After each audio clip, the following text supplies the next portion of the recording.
किसी चीज को पाने की इच्छा अगर आप शिद्दत से रखते हैं तो पूरी कायनात आपको मदद करती है उस चीज को पाने के लिए। दोस्तों, एक कहानी है नेपोलियन हिल की, जो अपने ही बुक में वर्णन किए हैं उनके घर में घटे हुए घटना। नेपोलियन का जब बच्चा जन्म लिया था तो डॉक्टर ने कहा कि आपका बेटा ना कभी बोल सकता है ना कभी सुन सकता है, लेकिन नेपोलियन एक पिता होने के नाते इस बात को अपने मन में ही रखा और वो ठान लिया कि मेरा बेटा बोलेगा भी और सुनेगा भी। वो अपने बच्चे के साथ थोड़ा ज्यादा समय देते रहे और आम बच्चे जैसा उसको माहौल देते रहे। उसे कहते कि जैसे तुम अपना शरीर का निर्माण बढ़ाते हो उसी तरह से अपना कान का निर्माण बढ़ाते रहो। उन्होंने अपने बच्चे के अंदर एक ऐसा बीज बोया कि वो कभी ना अपने किस्मत को दोष नहीं मानेगा। आम तौर पे लोग इस हालात में किस्मत को ही दोषी मानते हैं, उसका किस्मत खराब है इसलिए ऐसा जन्म लिया। लेकिन नेपोलियन ने अपने बच्चे के मन में अपनी तीव्र इच्छा का पर्याप्त रोपण करने का रास्ता खोज लिया कि जैसे जैसे बच्चा सहयोग करने लायक बढ़ता रहा, उसके दिमाग में सुनने की तीव्र इच्छा इस तरह से भर देता कि प्रकृति इसके अपने तरीके द्वारा उसे भौतिक वास्तविकता में बदल देती। लेकिन ये बात किसी से नहीं बताई। जब बच्चा थोड़ा बड़ा हुआ तो अपने ओठों से स्पर्श करते हुए बात करता तो वह मुझे काफी स्पष्ट रूप से सुन सकता था और नेपोलियन ने धीरे धीरे इस प्रक्रिया को जारी रखा। देखा कि विश्वास द्वारा समर्थ इच्छा असंभव जैसा कोई शब्द को नहीं जानता। बच्चे ने दिमाग का भोजन करना शुरू कर दिया। तब नेपोलियन को पता चला कि बच्चे सबसे ज्यादा सोने के समय में कहानियां में मजा लेते हैं और उसने आत्मनिर्भर काल्पनिक कहानियां सुनाना शुरू कर दिए।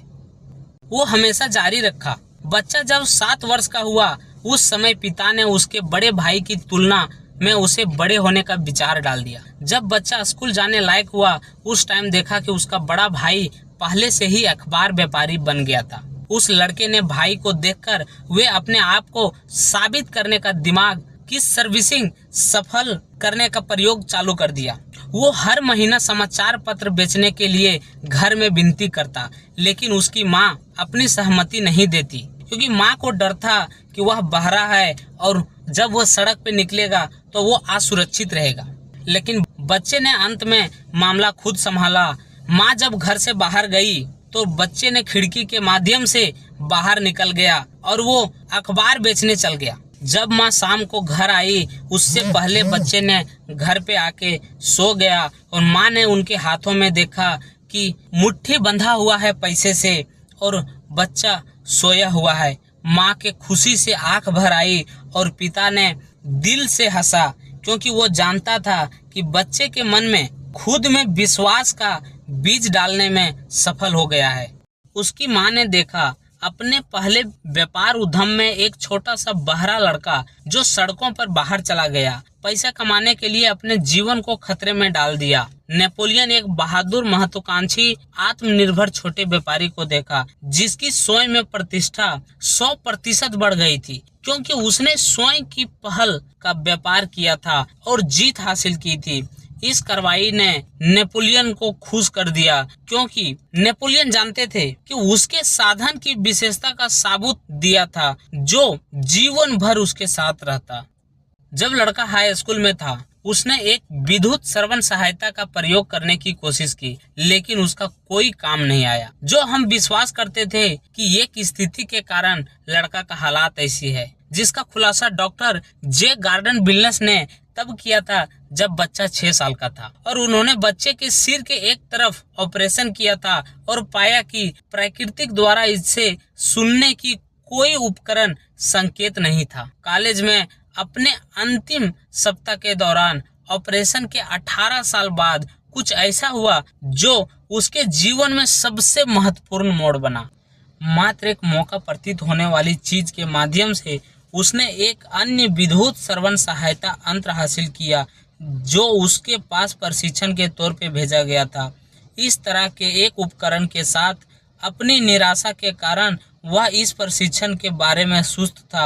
अंत में उसने यंत्र उठाया और लापरवाही से अपने सिर पे रखा बैटरी जोड़ दी और देखो, जादू के एक झटके में मानो सामान्य सुनने की उसकी आजीवन का इच्छा एक वास्तविकता बन गई।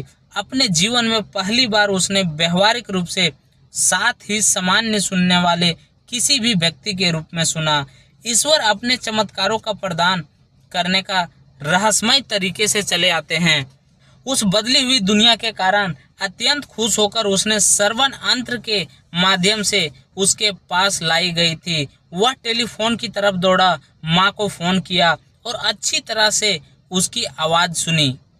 अगले दिन उसने अपने जीवन में पहली बार कक्षा में स्पष्ट रूप से प्रोफेसर की आवाज सुनी।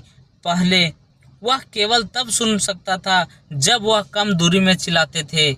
अन्य लोग के साथ स्वतंत्र रूप से बात करने लगा। सच में एक बदली हुई दुनिया हासिल कर ली थी। उसने प्रकृति की त्रुटि को स्वीकार करने से मना कर दिया था और लगातार इच्छा से मात्र उपलब्ध व्यवहारिक साधनों के माध्यम से उसने प्रकृति को वह त्रुटि सही करने के लिए प्रार्थना किया था।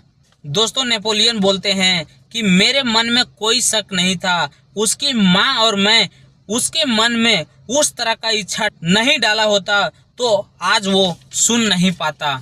इसलिए आप हमेशा खुद पर विश्वास कीजिए और अपने अंदर की इच्छा को प्रकट कीजिए जिस लायक आप बनना चाहते हैं। अगर ऐसा करते हैं तो प्राकृतिक माँ भी आपको धीरे धीरे उस लायक बनाने लगते हैं। प्राकृतिक वह कुछ मजबूत इच्छा के आवेग में लपेटती है जो असंभव जैसे किसी शब्द को नहीं पहचानती और विफलता जैसे किसी वास्तविक चीजों को स्वीकार नहीं करती।